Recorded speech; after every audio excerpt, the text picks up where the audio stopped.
Hello दोस्तों, तो आज का ये वीडियो बहुत ही ज़्यादा खास होने वाला है आप सबके लिए, क्योंकि आज हम एक्सेल में देखने वाले हैं कि सैलरी शीट कैसे बनाते हैं। ठीक है, देखिए एक बात आप सब ध्यान रखिए, यदि आप किसी ऑर्गेनाइजेशन में एज ए एक्सेल ऑपरेटर काम करते हैं तो आपको एक्सेल में सैलरी शीट मेंटेन करना आपको आना ही चाहिए, क्योंकि वहाँ पे जितने भी एम्प्लॉय होंगे उनके अटेंडेंस और सैलरी स्लिप आपको ही बनाना पड़ सकता है वहाँ पे। ठीक है, तो आज तो हम इस वीडियो में सैलरी तो मेंटेन करना सीखेंगे, साथ में हम सैलरी शीट से रिलेटेड कुछ क्वेश्चन होते हैं जो आपके इंटरव्यू में पूछ लिया जाता है, जैसे कि एचआर क्या होता है, डीए क्या होता है, अलाउंस क्या होता है, पीएफ क्या है, ईएसआई क्या है। तो ये जो कुछ क्वेश्चन है जो इंटरव्यू में अक्सर पूछे जाते हैं, तो आज हम इस वीडियो के माध्यम से इस क्वेश्चन के आंसर के बारे में भी हम जानेंगे। ठीक है, तो आइए हम स्क्रीन के तरफ चलते हैं और देखते हैं हम कंप्यूटर में कि इसको हम कैसे सैलरी शीट को मेंटेन करते हैं। ठीक है, तो इसके लिए सबसे पहले क्या करना है, सबसे पहले आपको कंप्यूटर में एक्सेल ओपन करना है। एक्सेल ओपन करने में क्या करना है, आपको कीबोर्ड से विंडो के साथ आर बटन को प्रेस करना है, उसका रन डायलॉग बॉक्स ओपन हो जाएगा।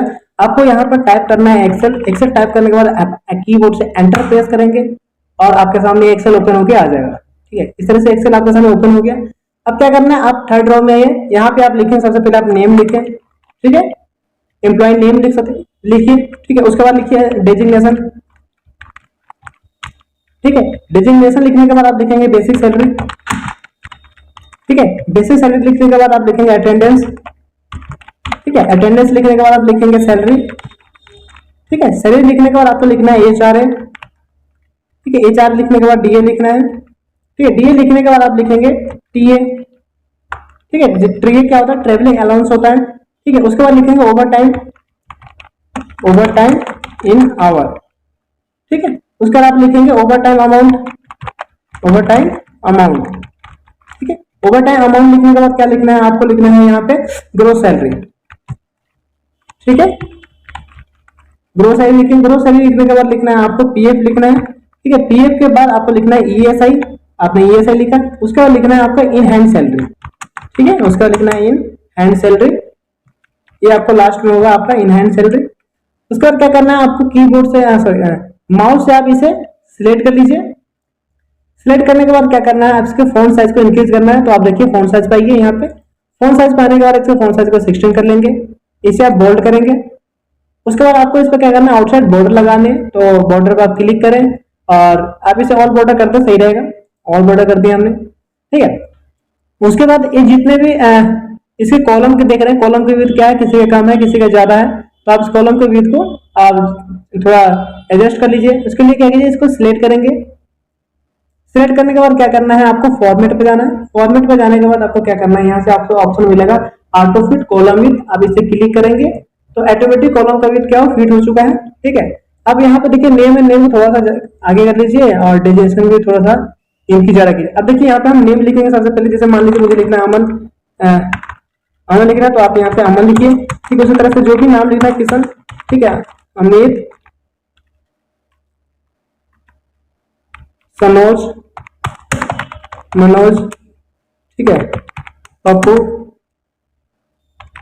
कविता, सुजाता, ठीक है, अमित, सुमन, मुस्कान, माया। तो इस तरह से आप एम्प्लॉय का नाम लिख लेंगे। नाम लिखने के बाद क्या लिखना है, उसके बाद डेजिग्नेशन लिखनी है उसी, जैसे मैंने यहाँ पे लिख दिया, इनका है एचआर मैनेजर।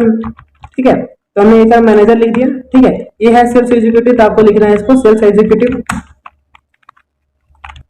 सेल्स एग्जीक्यूटिव मान लीजिए अकाउंटेंट है, तो आपको इनको लिखना है अकाउंटेंट।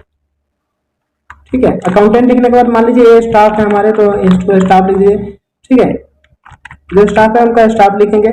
ठीक है, ये भी स्टाफ है, इनको भी स्टाफ लिखिए, ये भी स्टाफ है हमारे, ये भी स्टाफ है। ठीक है, मान लीजिए ये है आपका प्यून है, तो इनको प्यून लिख दीजिए। ठीक है, और मान लीजिए ये वॉचमैन है, ठीक है, तो आप इनको वॉचमैन भी लिखिए। ठीक है, मान लीजिए फिर से आपके स्टाफ है, इसे इनके डेजिग्नेशन इनकी पोस्ट लिखे। अब इनकी सैलरी है, जैसे मान लीजिए हमारे जो एचआर मैनेजर है, इनको हम 50,000 रुपए दे रहे हैं, तो हम इनको 50,000 लिख लेंगे। ठीक है, जो सेल्स एग्जीक्यूटिव है उनको हम 45,000 देते हैं, 45,000 लिख दिया। और जो अकाउंटेंट है इनको भी हम देते हैं 40,000 रुपया, तो उनको 40,000 रुपया हम इसमें लिख लेंगे।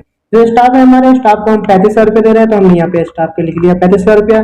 जो भी स्टाफ है हमको 35,000 दे रहे हैं, या किसी को 30,000 दे रहे हैं। ठीक है, उस तरह स्टाफ है, इनको हम 26,000 देते हैं, तो हमने 26,000 लिख दिया। कि स्टाफ है जिनको हम 29,000 देते हैं, हमने 29,000 लिख लिया। प्यून जो है हमारा प्यून है, प्यून को हम 15,000 देते हैं तो हमने यहाँ पे 15,000 लिख दिया। जो हमारे वॉचमैन है उनको हम 14,000 देते हैं तो हमने यहाँ पे 14,000 लिख दिया। जो स्टाफ है ये स्टाफ है, ये स्टाफ 28,000 रुपये ले रहे हैं, इनको 28,000 दे दिया। ये आखिरी स्टाफ है, ये इनको भी हम 24,000 देते हैं। ये इनकी सैलरी हो गई। अब है अटेंडेंस कि इन्होंने 30 दिनों में कितने दिन ये काम पे आए हैं वो आपको लिखना है। जैसे मान लीजिए 30 दिन है, 30 दिन आया तो 30 दिन लिखेंगे, 28 दिन आया तो 28, 26 आया तो 26 और 30 आया तो 30। इसी तरह क्या करना है आपको, सबका इनका अटेंडेंस लगा लेना है। ठीक है, इस तरह से इनको अटेंडेंस सबका फिल कर लेना है। इसमें अटेंडेंस फिल करने के बाद बारी आती है आपकी इनकी सैलरी की। ठीक है, तो सैलरी के लिए क्या करना है आपको, यहाँ पर सैलरी आप कैसे निकलेगा, सबसे पहले इनके एक दिन के सैलरी निकालने की बात हो रही है। पहले एक दिन के सैलरी निकालेंगे, उसके बाद हम उसको मल्टीप्लाई कर देंगे जितने दिन वो आए हैं उतने से। तो सबसे पहले क्या करना है आपको, यहाँ पे इक्वल लगानी है। इक्वल लगाने के बाद क्या करनी है आपको, इनकी जो बेसिक सैलरी इसे सिलेक्ट करें, बेसिक सैलरी को डिवाइड करनी है 30 से। ठीक है, 30 से डिवाइड करते हैं इनकी सैलरी निकल जाएगी एक दिन की सैलरी, और जो एक दिन की सैलरी आएगी उसको मल्टीप्लाई कर देना है टोटल ऑफ इनका अटेंडेंस से। ठीक है, एंटर किया तो देखिए इनका 50 का 50 आ रहा है, क्यों किया, 300 दिन प्रेजेंट है। अब दूसरे वाले को निकाल देखते हैं। क्या किया हमने, बेसिक सैलरी को सिलेक्ट करना है, इसे डिवाइड करना है। ठीक है, नंबर ऑफ डेज जो 30 है, फिर जो भी एक दिन का सैलरी निकल जाएगा इससे, तो इसको मल्टीप्लाई कर देना है इनके टोटल अटेंडेंस है जो है 28। जैसे हमने एंटर किया तो देखिए इनकी बेसिक सैलरी तो 45,000 रुपया थी, लेकिन इनकी अटेंडेंस क्या है 28 है, तो उसके हिसाब से इनकी सैलरी हो गई 42,000 रुपया। ठीक है, चलिए अब आगे आते हैं एचआर के लिए। थोड़ा सा इनके विद को हम क्लिक कर देते हैं। एचआर क्या होता है, एचआर क्या होता है, जितने भी गवर्नमेंट एम्प्लॉय होते हैं उन्हें एचआरए मिलता है। एचआर होता है एक हाउस रेंट अलाउंस। ये क्या होता है, जब ये एम्प्लॉय या तो स्टाफ जो गवर्नमेंट एम्प्लॉय होते हैं वो रेंट लेके रहते हैं। ठीक है, तो गवर्नमेंट क्या है कि अपने एम्प्लॉय को एचआरए देती है, हाउस रेंट अलाउंस देती है, घर का मतलब कुछ किराया देती है। तो ये होता है उनके सैलरी के बेस पे होता है। यदि जिनकी ज्यादा सैलरी होती है उन्हें घर का रेंट भी ज्यादा मिलता है। ठीक, कुछ अमाउंट फिक्स हो सकता है कि इन्हें 6,000 रुपये मिल रहा हो, या हो सकता है इन्हें 4,000 रुपये मिल रहा हो, इस तरीके से। ठीक है, या हो सकता है उनकी बेसिक सैलरी के बेस पे उन्हें ये सब चीजें एचआरए दिया जा रहा हो। जैसे मान लीजिए मैं यहाँ पे एज्यूम कर लेता हूँ कि जितने भी एम्प्लॉय है, हमारी जो कंपनी है वो एम्प्लॉय के अटेंडेंस सैलरी के हिसाब से इनके एचआरए दे रही है। ठीक है, जैसे मान लीजिए 10% सैलरी का एचआरए हम दे रहे हैं, तो हमने इक्वल लगाया और यह है इनकी सैलरी जो 50,000 रुपये सैलरी इनको दिखाई दे रहा है। ठीक है, इसको मल्टीप्लाई कर देंगे 10% से। ठीक है, एंटर किया तो इस तरह से इनका 50,000 रुपये। उसी तरह से अगले का निकालना है तो क्या करना है, हमने सैलरी को पहले सिलेक्ट कर लेना है। सैलरी सिलेक्ट करने के बाद हमें मल्टीप्लाई कर देना है 10% से। ठीक है, एंटर किया, देखिए इनकी सैलरी इस तरह से हमें निकल के आ गया। ठीक है, अब क्या करना है, सैलरी जो है इनका जो निकला हुआ है, इस तरह से हम पूरे सैलरी निकालने हैं तो क्या करनी है, दोनों को एक साथ हम सिलेक्ट कर सकते हैं। सिलेक्ट करने के बाद फिल हैंडल टूल को आप यहाँ पर क्लिक करेंगे, फिल हैंडल टूल पे। फिल हैंडल पर क्लिक करने के बाद इसको ड्रैग एंड ड्रॉप करके नीचे तक लाएंगे यहाँ तक और छोड़ देंगे। इस तरह से देखिए इनका सैलरी निकल गया दोनों का। ठीक है, उसी तरह डीए निकालना है। डीए क्या होता है, डीएनएस अलाउंस होता है। यहाँ तक है कि आप जैसे कि आपने देखा होगा दिन पर दिन क्या हमारी महंगाई चीजों की बढ़ते जा रही है, तो जितने भी गवर्नमेंट एम्प्लॉय हैं उनको डीए मिलता है, डीएनएस अलाउंस मिलता है, ताकि सरकार की तरफ से मिलता है, ताकि वो अपने खर्चे क्या हो चला पाए। ठीक है, तो कुछ अमाउंट इनको मिलता है। जैसे मान लीजिए मैं एज्यूम कर लेता हूँ कि इनकी सैलरी का 4% उन्हें डीएनएस अलाउंस मिल रहा है, तो क्या करना है, इसके लिए इक्वल लगाना है। इक्वल लगाने के बाद इनके सैलरी को सिलेक्ट करना है। आप सैलरी को सिलेक्ट करें, इन्हें मल्टीप्लाई कर दे 4% से, क्योंकि इनको 4% मिल रहा है डीएनएस अलाउंस। ठीक है, एंटर किया हमने, ये देखिए इनका एंटर करते क्या है, ये निकल गया इनका डीए। अब मान लीजिए सबका डीए निकालना है तो हमें क्या करना है, फिर से फिल हैंडल टूल को सिलेक्ट करना है और ड्रैग एंड ड्रॉप कर लेना है। इस तरह से इनका डीए निकल गया। ठीक है, उसी तरह टीए निकालना। टीए क्या हो, कन्वीनियंस चार्ज होता है, ट्रेवलिंग के लिए आपको मिलता है।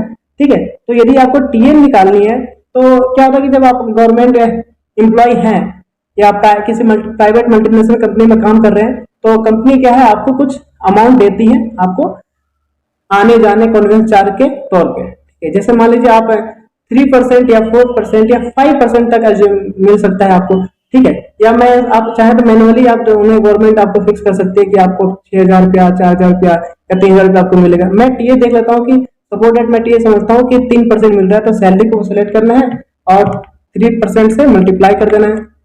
ठीक है, जैसे आप एंटर करेंगे 3% के हिसाब से मिल चुका है। अब देखिए आप सबका निकालना है तो फिर से फिल हैंडल टूल को सिलेक्ट कीजिए और ड्रैग एंड ड्रॉ कर दीजिए इस तरीके से, और देखिए इनका टीए निकल के आ गया है। ठीक है, तो आई होप कि यहाँ टीए तक आपको समझ में आ गया। अब ओवर टाइम की, अब देखते हैं ओवर टाइम हम कैसे निकालेंगे। अब देखिए यहाँ ओवर टाइम दिया हुआ है। ठीक है, अब ओवर टाइम के लिए देखिए यहाँ लिखा हुआ कि ओवर टाइम कितना, जैसे क्या होता है कि मान लीजिए 8 घंटे रोज ड्यूटी करना होता है, लेकिन 8 घंटे के अलावा आप यदि एक्स्ट्रा काम करते हैं तो उसका भी आपको अमाउंट मिलता है। ठीक है, तो जैसे यहाँ पे ओवर टाइम दिया हुआ है। ठीक है, अब मान लीजिए ओवर टाइम आप करते हैं, रोज 2 घंटे ओवर टाइम करते हैं, तो यदि आप 30 दिन आए हैं तो आपकी ओवर टाइम हो गई 60 घंटे। जब आप सबका ओवर टाइम लिख लेंगे तो ओवर टाइम लगाने के बाद क्या है, आपको यहाँ पे ये 4 का सिंबल ऐड करनी है सब में। आवर है घंटे में दिया गया है, ओवर टाइम किया उन्होंने। ठीक है, 28 घंटे काम किया है, 50 घंटे, 18 घंटे, 52 घंटे, 48 घंटे, 42 घंटे, इस तरीके से। तो क्या करना है, इसके करने के लिए क्या करना है, आपको कीबोर्ड से Ctrl+F1 प्रेस करना है। ये आप यहाँ पे देखेंगे तो यहाँ पर नंबर समय मिल रहा है, आप इस पे फॉरवर्ड सेल पे क्लिक करें। ठीक है, उसके बाद आपको जाना है कस्टम पे। कस्टम पे जाने के बाद आप जनरल मिलेगा यहाँ पे, इस जनरल को कह रिमूव कीजिए पहले। ठीक है, जनरल को रिमूव करने के बाद यहाँ पे हैशटैग का साइन देना है। हैशटैग का साइन हम दे रहे हैं जो हम वैल्यू हमने यहाँ पे एंटर किया हुआ है। ठीक है, यहाँ पे जो वैल्यू एंटर किया हुआ है हमने नंबर के तौर पे, ओवर टाइम के तौर पे, इसके लिए हम यहाँ पे हैश का सिंबल ऐड कर रहे हैं। हैश का सिंबल ऐड करने के बाद क्या करना है, अब डबल कोट्स के अंदर आपको यहाँ पे जो सिंबल लगाने से आवर का सिंबल लगाना है, तो HR हमने यहाँ पे टाइप कर लिया डबल कोट्स के अंदर। तो ये सिंपल कैसा देखेगा, इस तरह से HR हमें देखेगा। अब क्या करना है, बस आपको यहाँ से ओके कर देना है इसको। ठीक है, आप यहाँ पे आएंगे और ओके का सिंबल मिलेगा, ओके कीजिए आप, इस तरह ओके हो गया। आप देख पा रहे हैं यहाँ पे कि आपको ये दिखेगा इस तरीके से। ठीक है, आवर यहाँ पे ऐड होता आ गया है। ठीक है, अब यहाँ पे ओवर टाइम इनका निकालना है। ओवर टाइम निकालने के लिए क्या करना है आपको, ओवर टाइम अमाउंट निकालने के लिए आप यहाँ पे इक्वल का साइन दीजिए। इक्वल का साइन देने के बाद सबसे पहले क्या करना है, इनकी सैलरी को सिलेक्ट कर लेना है। ठीक है, सैलरी को आपको 30 से डिवाइड करना है। इससे क्या है, आपकी एक दिन की सैलरी निकल जाएगी, और एक दिन की जो सैलरी निकलेगी उसको डिवाइड कर देना 8 आवर्स से। क्यों, क्योंकि एक दिन बराबर 8 घंटे है। ठीक है, या ये कह सकते हैं कि 8 घंटे बराबर एक दिन है। ठीक है, जो फिर इस तरह के 1 घंटे की सैलरी निकल जाएगी आपकी। जब 1 घंटे की सैलरी निकल जाएगी उसको आप मल्टीप्लाई कर देंगे कि कितने घंटे आए हुए हैं। ठीक है, और हमने एंटर कर दिया, तो देखिए ये कितना 12,500 रुपए का इस तरह करेंगे। तो क्या करना, जैसे एक दिन का सैलरी निकल जाएगा आपको, ठीक है, उस तरह क्या करेंगे, इसे आप ड्रैग एंड ड्रॉप कर देंगे, फिल हैंडल टूल पे जाएंगे, फिल हैंडल टूल पे जाने के बाद ड्रैग एंड ड्रॉप करेंगे इस तरीके से, और ये निकल जाएगा सैलरी। अब देखिए आप यहाँ ग्रोथ सैलरी निकालना है। ग्रोथ सैलरी में क्या करना है कि इन्हें जो जो चीजें मिला है, जैसे देखिए पहले इन्हें तो सैलरी मिल रहा था, सैलरी के अलावा HR मिला है, घर का किराया मिला है, DA DNS मिला है, ट्रेवल अलाउंस मिला है, और ओवर टाइम का भी कुछ अमाउंट मिला है। इस सब अमाउंट को ऐड करने के बाद जो अमाउंट आपका आता है वो है आपका ग्रोथ सैलरी।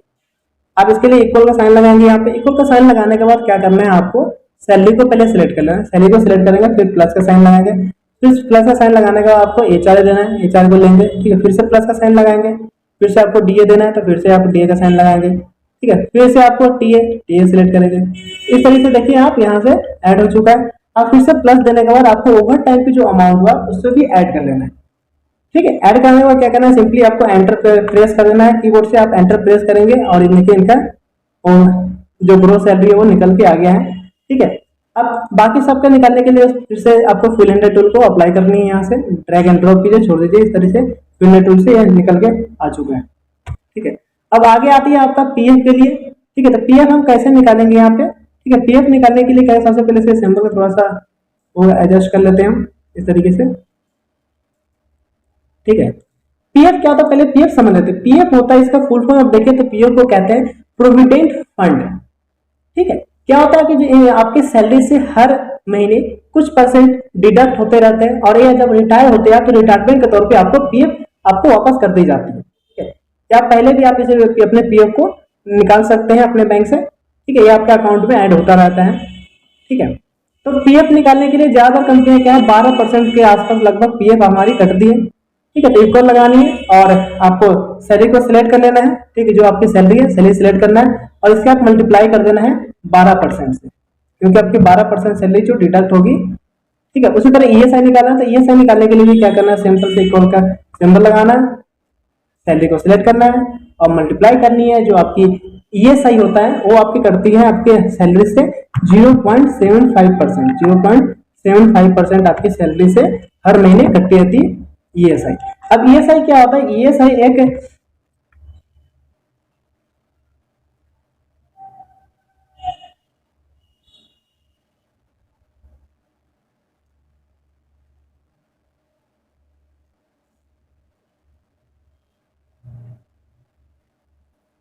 ठीक है। तो 0.75% आपकी ईएसआई हर महीने आपकी सैलरी से डिडक्ट। तो ईएसआई क्या होता है कि एम्प्लॉय स्टेट इंश्योरेंस होती है। क्या होता है आजकल आपको पता है कि हेल्थ इंश्योरेंस कितना इंपॉर्टेंट है। तो जितने भी आपके गवर्नमेंट एम्प्लॉय होते हैं उन्हें ईएसआई हर महीने अपनी सैलरी से थोड़ा थोड़ा कटवाना पड़ता है, और ताकि इमरजेंसी में आप हेल्थ इमरजेंसी में आप अपने ईएसआई को यूज कर सके। ठीक है। तो इस तरह से आपके ईएसआई यहाँ पे कट चुकी है। जैसे इनका 375 कटा है, बाकी सबका यदि पीएफ और ईएसआई निकाला तो पीएफ को भी आप ड्रैग एंड ड्रॉप करें इस तरीके से। ये देखिए अब ईएसआई को भी ड्रैग एंड ड्रॉप करेंगे तो उनकी ईएसआई कट गई। अब इन हैंड सैलरी जो फाइनल सैलरी हमको आपको कैश के तौर पे जो आपको मिलेगा उसके लिए क्या करना है, 1 करोड़ का साइन लगाना है।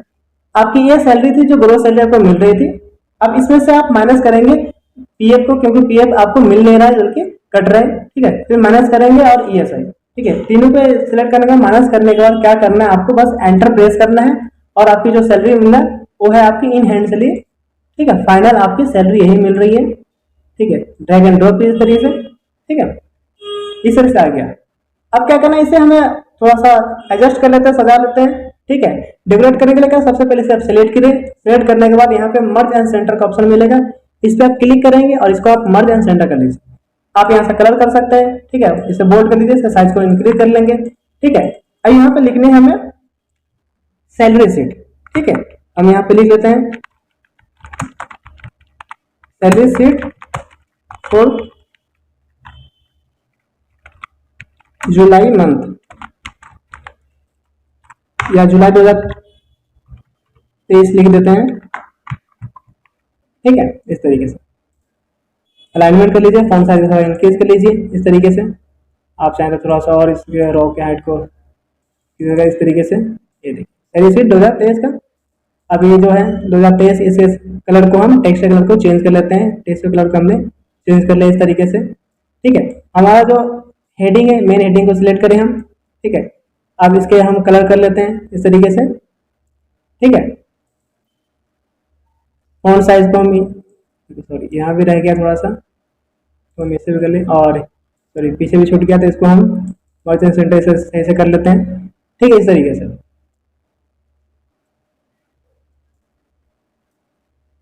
तो इस तरीके से हम सबको हम वो कर लेंगे, सजा देंगे इस कप को। ठीक है। ये देखिए हमारा।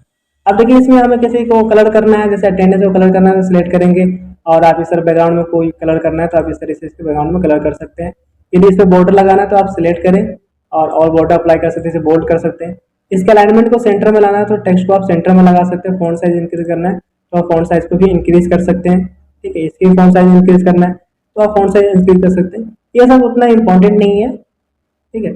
आप इस तरह से देखिए फॉन्ट साइज को इंक्रीज कर सकते हैं। यहाँ से भी अलाइनमेंट का ऑटो फिट कॉलम विथ कर सकते हैं। ठीक है। और जो जितना है इस तरह